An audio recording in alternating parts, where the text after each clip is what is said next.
seorang pun dapat menolongku. Hanya Yesus Bapa.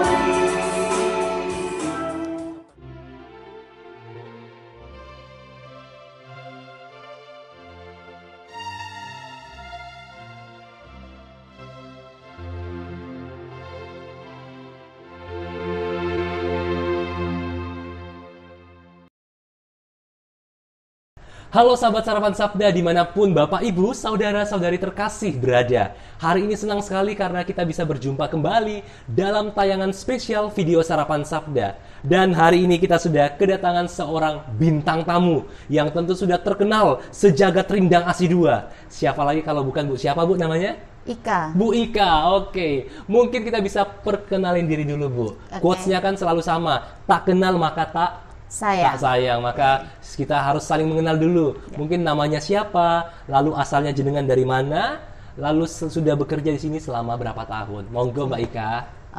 Oke. Nama saya Ika Kurniawati. Saya di sini bagian pengasuh. Sekaligus koordinator keperawatan di sini. Saya asal dari Semarang. Saya kurang lebih 8 tahun di sini. Oh, 8 di tahun. Panti Ureda Rindang ASI 2. Sudah Dari 2014. 2014. Ya. Sekarang sudah menikah berarti Bu? Sudah. Sudah menikah. Oke.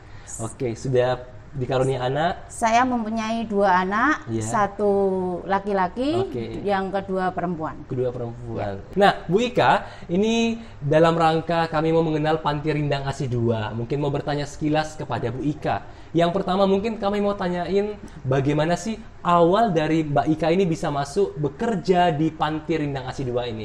Gimana sih ceritanya, Mbak?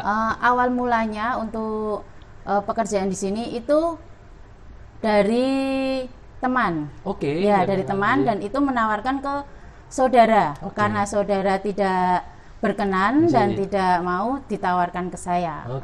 Tapi awalnya saya berpikir di panti jompo itu bagaimana pekerjaannya, gimana kerjaannya. Tapi lambat laun, lama kelamaan di sini diberi pelatihan, di sini diberi pengajaran juga. Jadi sampai saat ini saya masih di sini. Puji Tuhan Mbak Ika. Ya. Lalu mungkin selama berkarya melakukan pelayanan di panti ini, bagaimana sih? Apakah ada kegembiraan yang Mbak Ika rasakan atau justru melulu itu banyak dukanya? Kegembiraannya ada dulu nggak? Kalau kegembiraannya ada. Ada. Apa tuh misalnya Mbak Ika? Kita di sini kan sama seperti merawat diri sendiri. Kita di sini merawat klien, merawat oma opa, menjaga oma opa gitu. Kegembiraannya itu dan tidak bisa saya dapatkan di rumah. Untuk canda tawa oma opa, saya tidak bisa mendapatkannya di rumah. Terus untuk dukanya, ada nggak kalau dukanya? Kalau dukanya itu saya paling sedih kalau oma opa itu sakit. Ya. Nggak hanya saya, mungkin teman-teman yang ada di sini, semua perawat yang ada di sini itu paling sedih kalau klien yang di sini sakit. Gitu. Ya.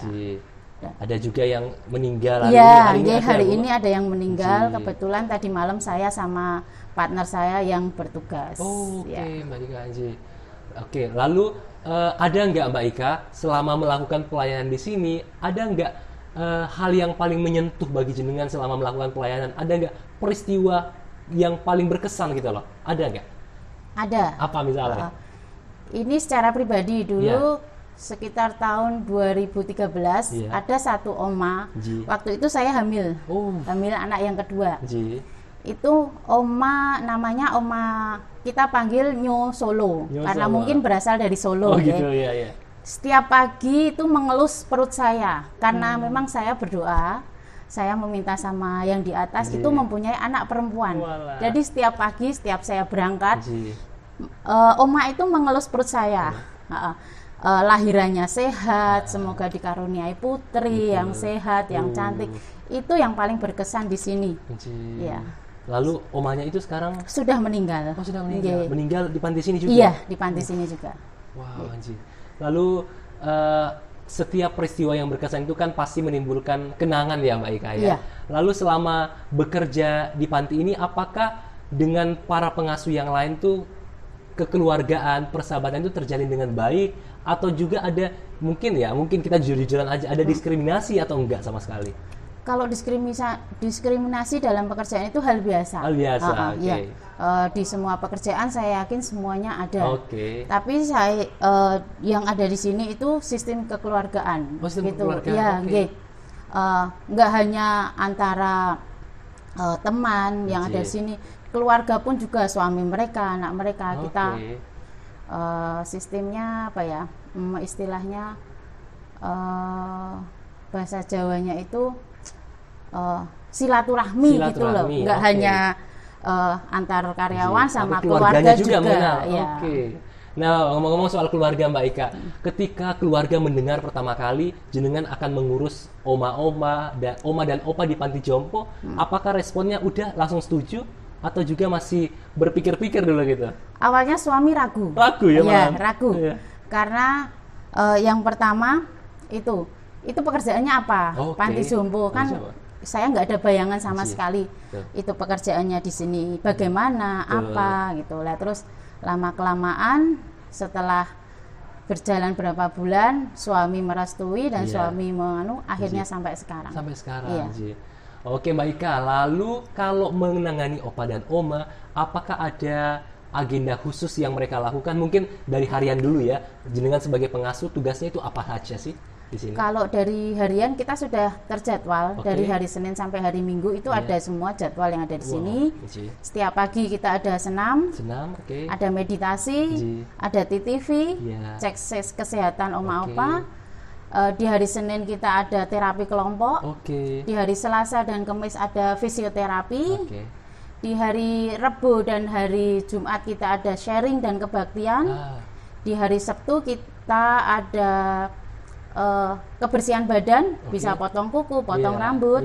Di hari Minggu kita free karaoke, biar oma opa senang. Wah, komplit ya Mbak.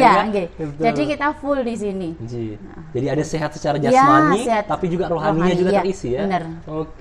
Lalu kalau mungkin gambarin sedikit Mbak Ika, opa dan oma ini kondisi kesehatannya di sini seperti apa sih? Kalau kondisi kesehatannya sehat lansia, nggih. secara Sehat lansia kan ya, secara betul, ya? lansia. Dari kalau kesehatan, kalau itu kalau mereka sakit pun kita juga bisa langsung konsultasi sama buder, ya sehat-sehat lansia asalkan mereka senyum bahagia, itu kan sudah sehat. Sudah sehat ya, betul. Selalu kegembiraan dari batinnya itu ya Mbak Ika ya, betul. Lalu mungkin yang terakhir nih sebagai penutup Mbak Ika, kami mau bertanya, mungkin ada nggak keprihatinan khusus yang jenengan alami selama menangani opa dan oma di panti ini? Apakah ada hal-hal khusus yang mungkin selama ini memberatkan hati jenengan selama melayani mereka? Ada nggak? Tidak ada. Tidak ada selama ini. Tidak Karena ada selalu melayani dengan gembira ya. Untuk melayani kita kan punya moto juga, satu prinsipnya hati. Apa? Hati. Satu cinta untuk sesama. Satu hati dan satu cinta dengan sesama. Mbak Ika. Baik, terima kasih banyak Mbak Ika atas kesempatan ini. Mungkin Mbak Ika ada pesan-pesan khusus nggak yang mau disampaikan kepada opa dan oma yang mungkin ketika video ini jadi mereka melihatnya secara bareng-bareng di TV? Ada nggak pesan-pesan khusus yang mau disampaikan untuk opa dan oma dari seorang pengasuh di sini? Monggo. Untuk oma opa di Panti Ureda Rindang AC2, saya selaku pengasuh dan teman-teman yang ada di Panti Ureda Rindang AC2, pesannya tetap bahagia, tetap sehat, yang tetap mendekatkan diri pada Tuhan. Sudah itu aja. Itu aja. Mbak Ika. Lalu yang terakhir, mungkin kepada anak-anak dari opa dan oma atau keluarganya yang menonton video ini, berangkat dari keprihatinan jenengan, mungkin melihat kondisi mereka seperti apa? Pesan-pesannya untuk keluarga, perhatian, ada sedikit itu perhatian, perhatian untuk oma opa yang ada di sini. Sekali-sekali kalau ada waktu berkunjung gitu ya, Mbak.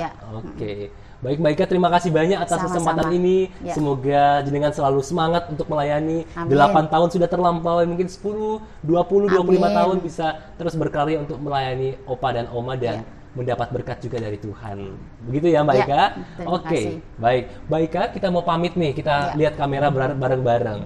Nah, para penonton Sarapan Sabda, demikianlah sudah berakhirlah episode di Panti Rindang Asi 2. Yang pertama tadi sudah bersama dengan Bruder Lambert dan sekarang dengan seorang pengasuh yaitu Mbak Ika. Akhir kata saya Frater Gabriel Singgi bersama dengan Mbak siapa? Ika. Pamit undur diri, matur nuwun dan berkah dalem. Ini senang, di sana senang, di mana-mana hatiku senang. Di sini senang, di sana senang, di mana-mana hatiku senang. La la la la la la la la la la.